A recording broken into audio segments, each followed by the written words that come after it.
So now we're going to talk about grams to moles two-step. So for the grams to moles two-step, your topic is grams to moles two-step.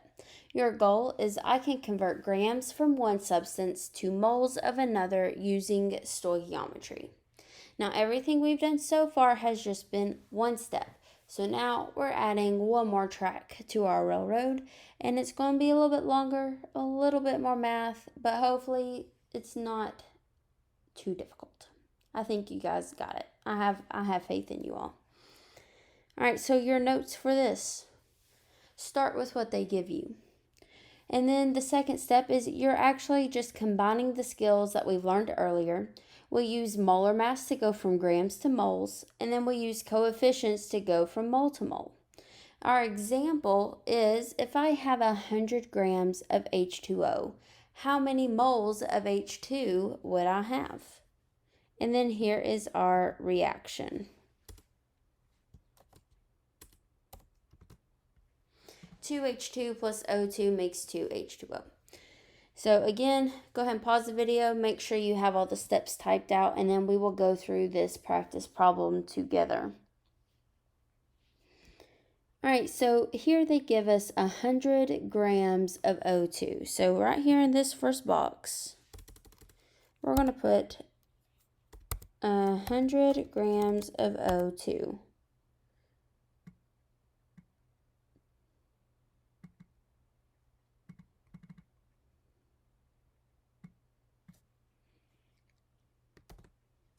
Since this unit is grams of O2, this unit is grams of O2. And here's a tip. If one of the units is a gram, then the one on top or the one on bottom will always be a mole. So since this is a gram, this one's going to be a mole, and it'll always be of the same compound, so mole of O2. Now, if you remember from the videos on Monday, if we have a mole and a gram, what number always goes with the mole every single time? It is a 1. And then with the grams, you have to find the molar mass in order to figure out what goes with the grams. So if you're to the point where you can do the molar mass in your head, you do not have to type it out. I'm going to type it out so you can see where I am getting these numbers from. So I'm going to make a text box right here for this. So to find the molar mass of O2,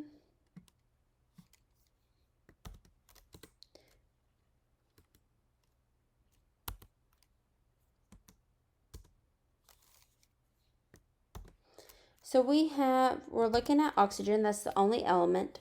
There's 2 of them times the molar mass, which is 15.999.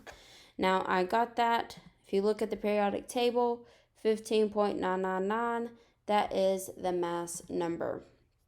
So 2 times 15.999 is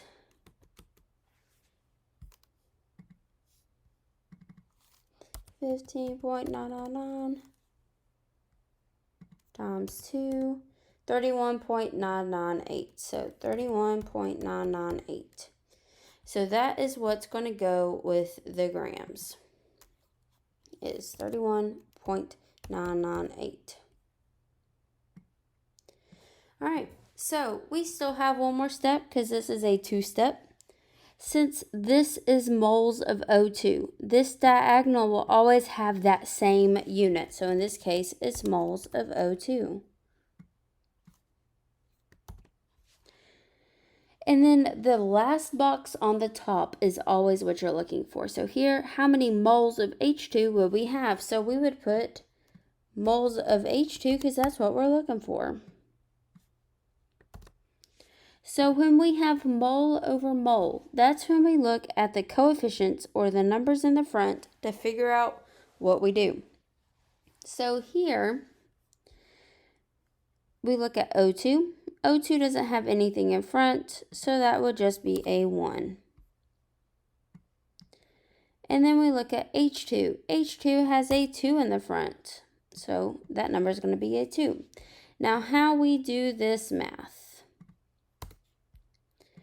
You multiply what's on the same row, and then you divide what's at the top by at the bottom, if you remember writing that down in one of your notes. So we're going to do 100 times 1, which is 100, times 2, which is 200, divided by the bottom. So we'll do 31.998 times 1, which is just 31.998, and then we'll do 200 divided by that number. So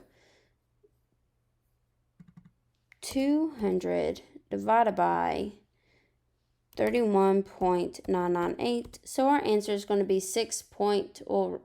6.25. Whatever unit you're looking for, or whatever units in this last box, is the unit for your answer. So in this case, it's mole of H2. So 6.25 moles of H2. In your digital notebook, you have 3 questions of this that you will need to work on. If you get stuck, let me know. If you're not sure what to do, or the video just didn't make any sense to you, email me. I'll be happy to help.